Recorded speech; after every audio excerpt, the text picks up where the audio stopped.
The Boys and Girls Club location here in downtown Killeen has nearly 500 members. But they're hoping with this brand new clubhouse facility that number will not only double, but triple.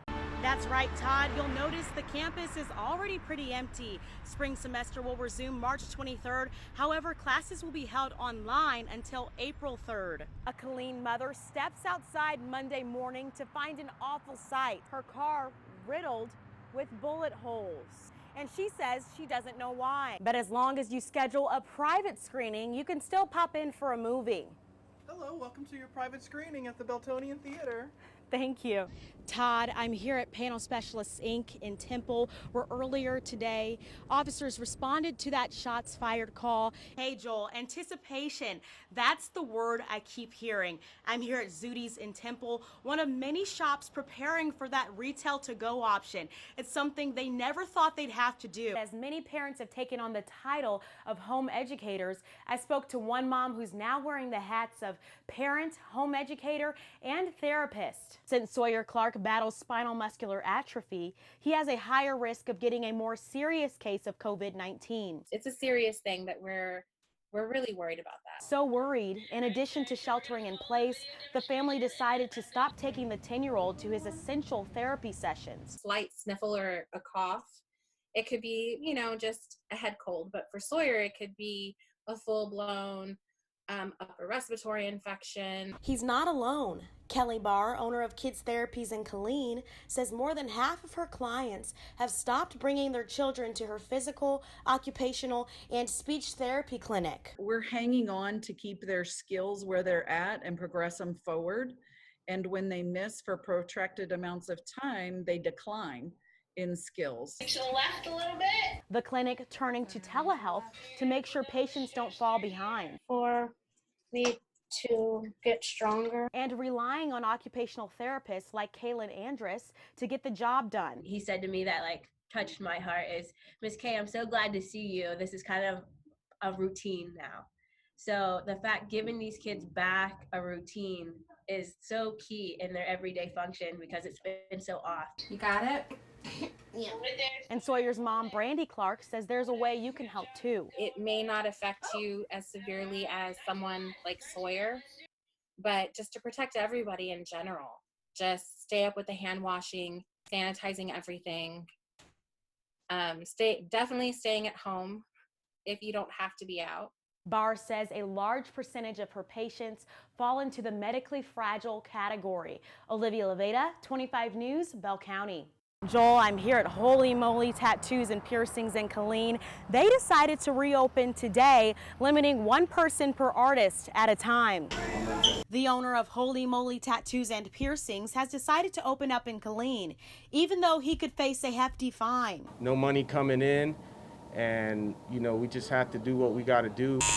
25 News was the only local TV station to witness Infamous Ink reopen yesterday as part of a growing movement among tattoo shops. We can't just sit around and hope any longer. We've got to do something. The shop owner says they already operate under some of the most strict guidelines, but they are also taking other steps like social distancing. We wear gloves, we wear masks, we wear safety gear. This is all things that we are required to carry just to be a licensed tattoo shop in the state of Texas, alone from the pandemic. Desiree Nino has been waiting to get work done. They're really close to you and they're piercing and tattooing, so besides the pandemic, they have to be clean. When Governor Abbott announced the reopening of nail salons and hair salons, tattoo parlor owners like Chris Reese with Mighty Jackalope Tattoos expected to be included in the list of businesses allowed to get back to work. It'd be nice to know when we have the opportunity to go back to work, be able to pay for our bills. I understand why there are some shops opening right now. I don't hold it against them. Open up your business. Advocacy group Freedom Initiative Texas has joined a nationwide movement to get the entire country to peacefully open back up. They also stand with tattoo shops. I think they should continue to stay open. I don't know if you've ever been inside of a really awesome tattoo shop, but they are very sterile. In the meantime, Moly is serving his community, one client at a time. Everybody's got to wear a mask, and we're limited to one customer per artist and limited to 2 artists at a time. Moley says they have not received a citation for reopening, and in fact, he's not worried about that. He says he tried applying for a PPP loan with no response, but if he would have been able to get his hands on that money, he would have waited before reopening. Olivia Levada, 25 News, Killeen. Todd and Naya, the neighborhood is pretty quiet right now, but less than an hour ago, detectives were combing through this home trying to find answers as to what led to the tragic event. Police responded to a call this morning just before noon about the shooting. Officers say when they arrived on the scene, they found a 5-year-old boy unresponsive with a gunshot wound to the head. First responders tried to revive the child, but he didn't make it. We're told this community is full of a number of children, and neighbors call the loss a tragedy. I got 3 boys. I wouldn't know how to react to even if I woke up or just walking into the situation, I would be hysterical. Police say at this time they believe the gunshot wound was self-inflicted. At this point, it sounds like it's just an accident. Again, at this point, from what I gather, it wasn't some random drive-by or anything like that.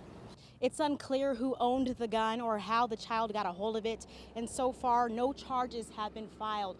Now stick with us. Coming up here at 10, we'll have more on this developing story as we speak with more neighbors. Olivia Levada, 25 News, Killeen. Todd, Private First Class Vanessa Guillen was last seen on Wednesday, and her loved ones say they need everyone's help to find her. Giovanna Guillen has been looking for her sister, Private First Class Vanessa Guillen, for nearly 3 days. She usually messages us like how you're doing or something because she's like 4 hours away from us. Vanessa was last seen on Fort Hood in the parking lot of her Regimental Engineer Squadron headquarters Wednesday afternoon. She was just gone, so she just disappeared. Her family has traveled from Houston to Fort Hood to look for her. Juan Cruz says he usually speaks with his girlfriend every single day. Every minute that passes is like killing me inside slowly. I just hope she's okay and hopefully we find her. The 20-year-old soldier's car keys, barracks room key, identification card, and wallet were later found in the armory room where she was working on Wednesday. I'm really scared. I don't know what to expect, but I do know like we have to be prepared. But I don't really know how we prepare for these kinds of things. The family is asking for anyone with information about where Vanessa could be to say something. If you can help us with anything, I really appreciate you. Anything helps. Call the police, something. But please don't be afraid. Special agents with the U.S. Army Criminal Investigation Command are involved in this case and asking the public for assistance. An extensive search is now underway by military members as well as civilian and military police. Olivia Levada, 25 News.